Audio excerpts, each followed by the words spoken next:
Yes, welcome to the Decade Podcast, the student edition, with the smart, handsome Mr. Caleb I'll Bentil. take it. I'll take it. Thank you, sir. Thank you so much. Thank you for having me.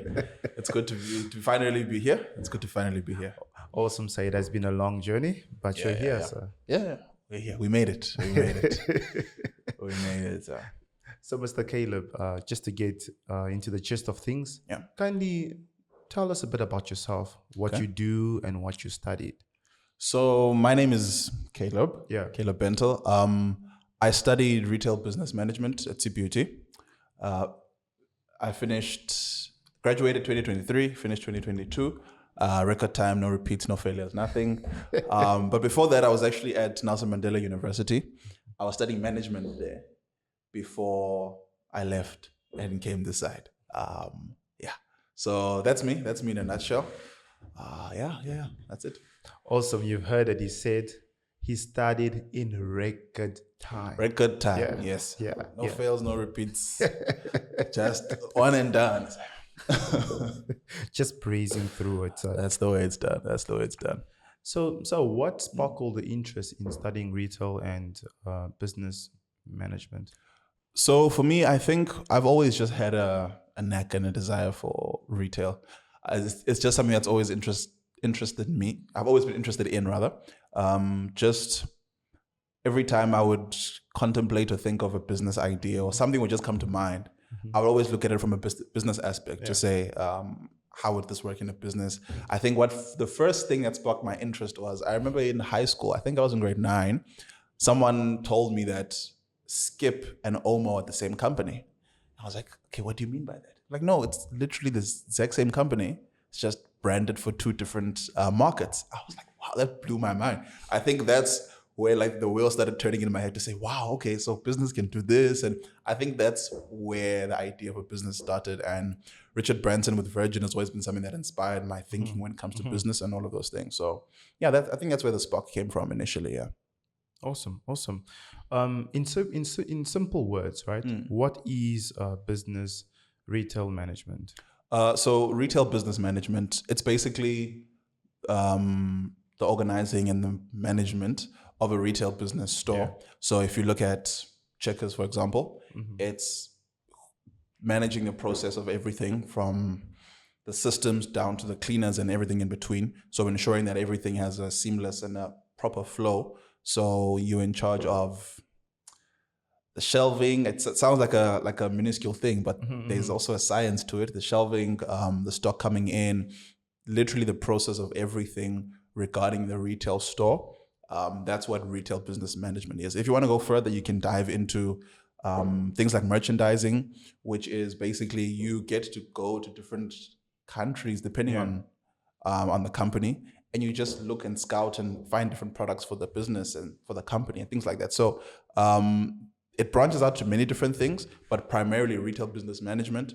That's what it is, managing the retail store. Awesome. Yeah. Earlier on, you mentioned that you studied at NMU. Yes. CPUT. Yes. Can you kindly take us through a journey Uh, of that situation? okay. So this was right after I finished matric. Yeah. I went to Nelson Mandela University. It was NMMU at that time, before they had the interesting change. So I went there to study management. Initially, like I said, in high school, I had the passion or the desire for business. Yeah. So I did management at Nelson Mandela, and I was there for 2 years. But nothing was clicking, man. It just wasn't working for me. There was a lot that wasn't right, in as much as it's something that I was enjoying, just the space, the place, the environment, everything. I think that's what affected me. But I think the biggest factor was I didn't really know myself. Yeah. I knew what I liked, but I didn't know who I was, So I think because of that, everything else became a struggle. So studying was an issue because I didn't know why I was doing it. Going to class was an issue because I didn't know why I was doing it. So not knowing why I wasn't doing it, it just put me in a pattern, man, just a routine of everything, and nothing inspiring, nothing really helpful. So that was me there for 2 years. Eventually I decided to make the decision to drop out because I was going to be doing my first year for the third time. the following year. Because there was I think two major modules, Yeah. economics, which was personally the worst module I've ever done in my life. And I think accounting was one of those modules. I wasn't doing so well. So because econ was one of my majors, I wasn't passing that. So eventually I decided, let me drop out and figure out my life. And then eventually everything fell into place, and I decided, okay, let me go back to school and come to CPUT and study retail business management. And from there, everything has just been a seamless flow, basically. Yeah. With the transition, right? How do you compare the program at CPUT and the one Nelson at Mandela. Nelson Mandela? Okay. I think the programs they're very similar. When I came here, I was pretty much just doing revision of my first 2 years, like literally. I don't know if maybe that's one of the reasons why I found it so easy when I was here, because it was pretty much a revision. It's weird because when I was at Nelson Mandela, I was just failing. But when I came here, I was doing the same thing, but I just had a better understanding of it. But another difference is in Nelson Mandela University, it was just management. So it was like the sub-level, the base level of management. So from there, you could jump off to do any other form of management, whether it's retail, whether it's industrial, whether it's, I think QS was also there. You could branch into it. Project management was also there, but that was like the foundation of it. So that's why there I was doing a whole lot of stuff. I was doing accounting, I was doing economics, I was doing sort of every type of management, operations management, all of those things. So that when I got to my third year, I can choose my major, do whatever I needed to do. But here at CPUT, it was really just retail business management. It was just focused on the business aspect of it and the retail store and everything regarding that. So that's one of the biggest differences, I would say. Here at CPUT, it's more focused on one specific thing, but in Nelson Mandela, it was very broad and more general. So I'd say those were the two major differences. Yeah. Let's take it back to CPUT, right? Okay. What are the subjects that one should look out for if they want to study this course? Okay. Yeah. You like in high school? Let's say they get to Varsity, they've graduated from high school. Okay. And they're about to start the first year and they don't really know what to do. What can they look out for in terms of like, okay, watch out for that subject, or watch out for this? Okay. Wow. Okay. I would say, trying to remember now, it was a while ago, eh? Wow.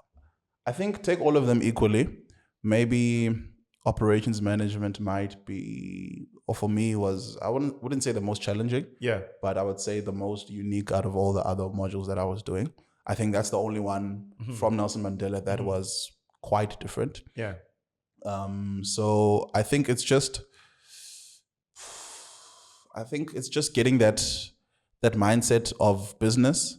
I think it's really more than just one module, because they are all quite connected. If you look at it from that perspective, all of them sort of really link up. So if you can catch one very well, it'll give you a better understanding in all the others. So I would say maybe master operations management, because that really gives you an eye into every other sort of one. Because in operations, you get to deal with the business aspect, you get to deal with the systems, you get to deal with logistics to an extent as well. So if you get that foundation of operations and you enter and you master operations, I think every other module will become a little bit easier.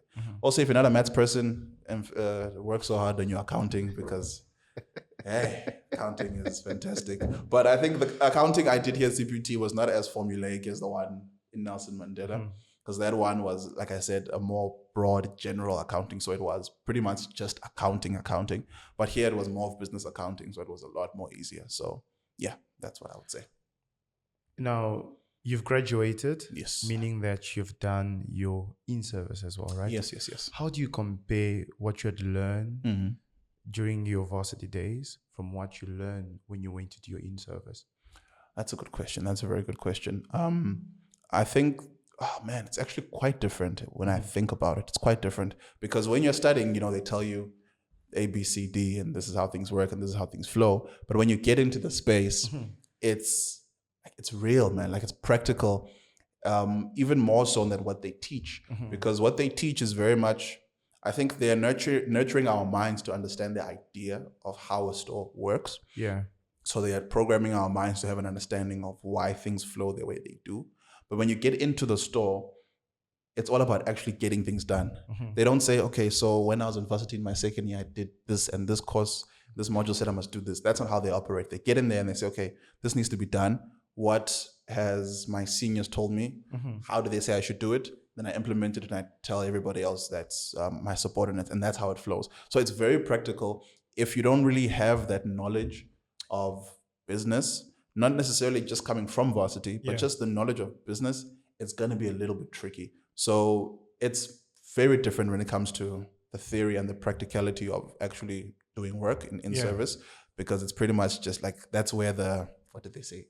The tie hits the road. I think that's the term, because it's very intense. It's very intense, and it's all about getting things done and not so much applying what you learned. You know, it's really just about getting things done, getting what needs to be done. Yeah. It's more focused based on you being a driver. Basically, yeah, pretty much. I would say that's what it's all about, because nobody's really looking for someone who would enter the space and sort of be like a show off or like a know-it-all. Yeah. You know, they're looking for people who can enter and learn, but also be innovative, also take initiative. There was a particular manager I was working with, just telling me about the people who were there. They were like, these people just come in for the money, you know, they just come to work and that's it. And she says you can see it in how they do things, you know. So she was telling me, you know, to stand out, take initiative, you know, be the person that goes the extra mile, be the person that, you know, takes an extra 5 minutes to clean up something, because they see that and that makes a difference, because everybody enters there and they just say, I'm here to make money. Let's make money and let's go home, you know? And you see it in how they do things. She was very frustrated with them. So it's about getting there and being open to what your higher ups are telling you. Yeah. And then just doing it and then innovating and going the extra mile from that. That's how you stand out. And that's how you get noticed, yeah. Awesome. 100%. That's very interesting. What are the advice you can give to someone who's in grade 9 right now, opting to one day study retail management, but they don't know what subjects to take at high school for grade 10? Sure. What subject would you advise them to take? First subject is business studies. If you want to be strong, you take economics. I don't know about economics. Personally, I just don't like economics. But economics is a great subject. I don't want to lie. It's a great subject. It really forces your mind to think, man. Oh, all the memories, my goodness. But business studies is the major one. You don't really have to focus so much on accounting. Yeah. Business studies, your maths or maths lit. Those are your two major ones.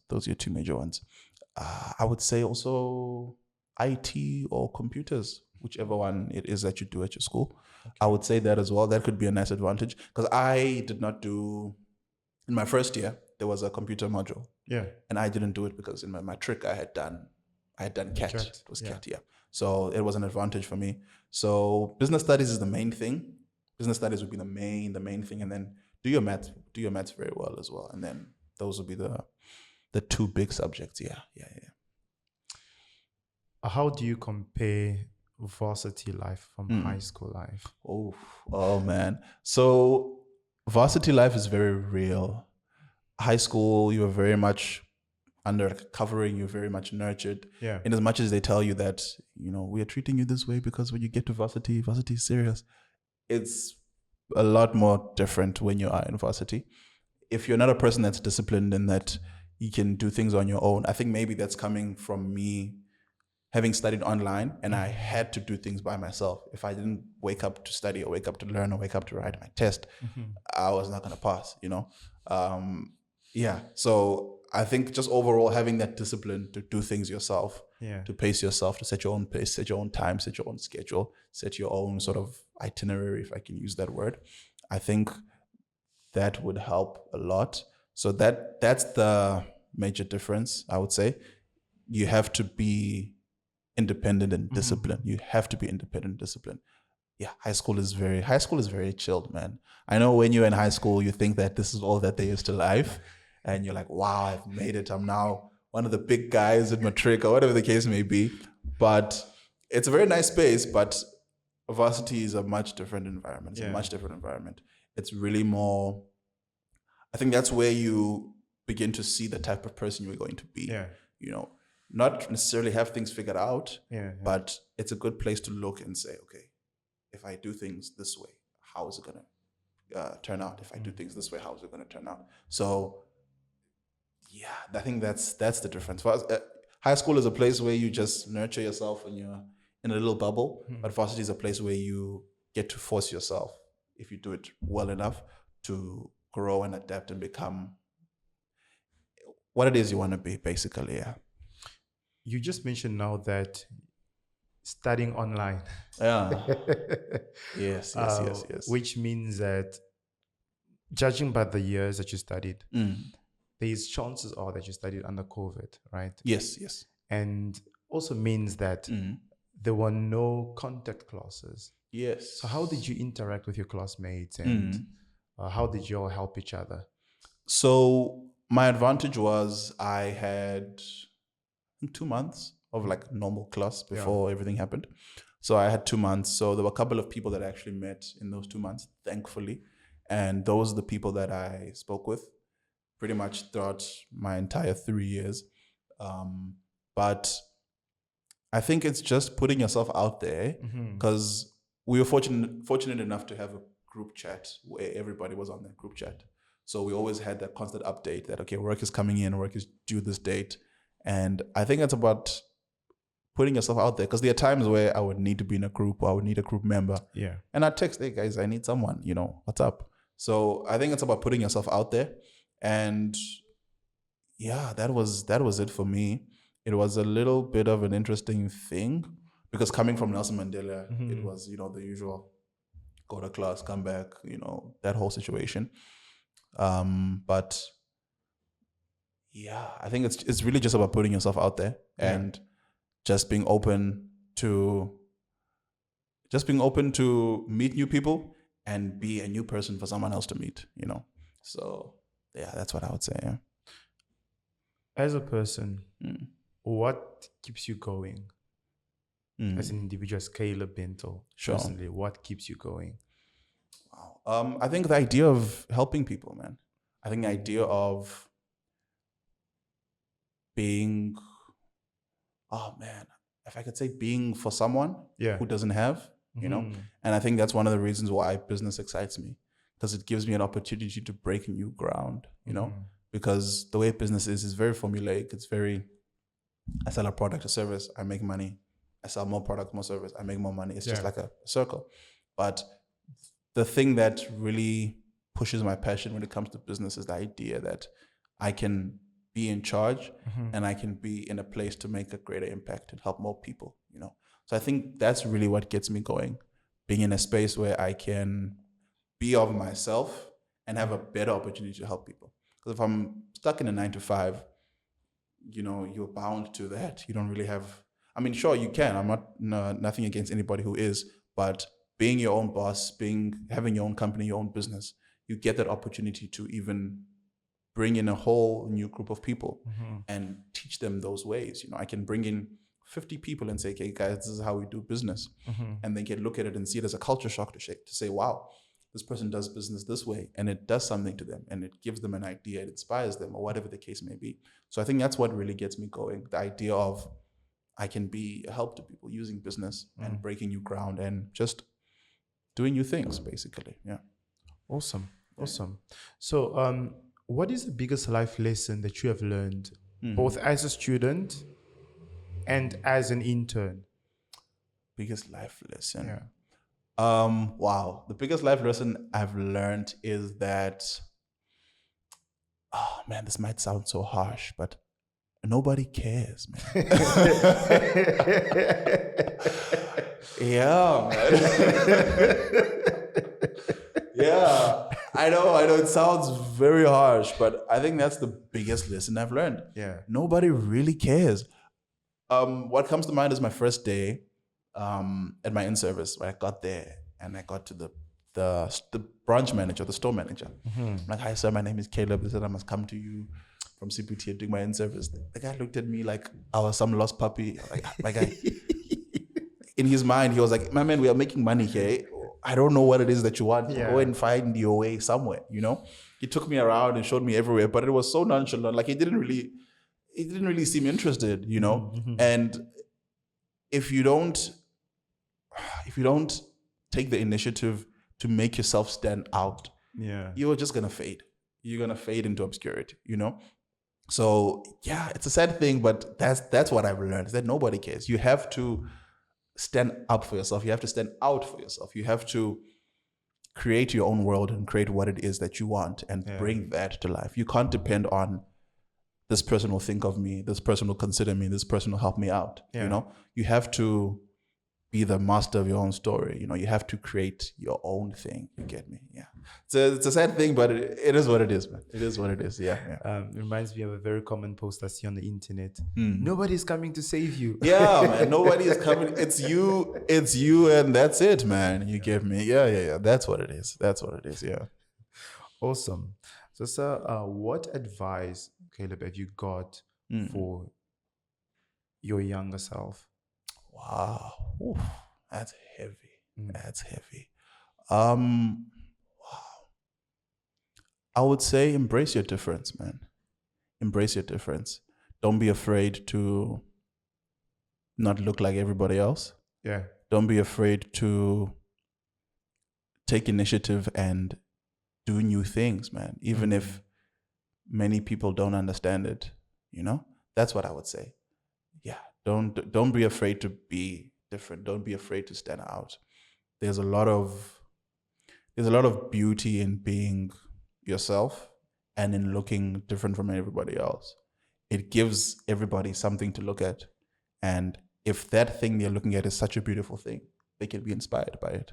So I think that's what I would tell my younger self. Don't be afraid to be different. Don't be afraid to be excluded and isolated to an extent, you know?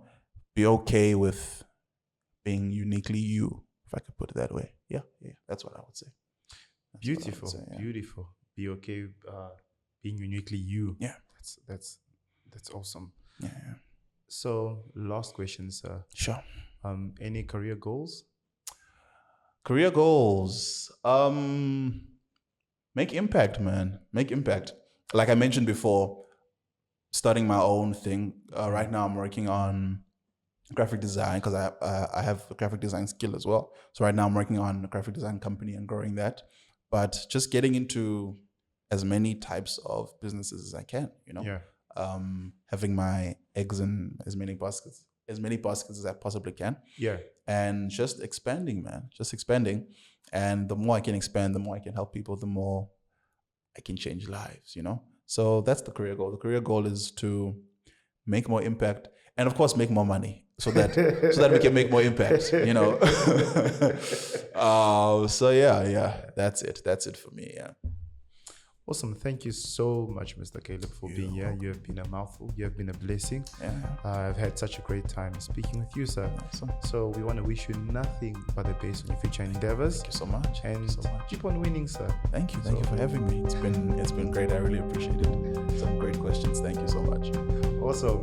Cheers. See you.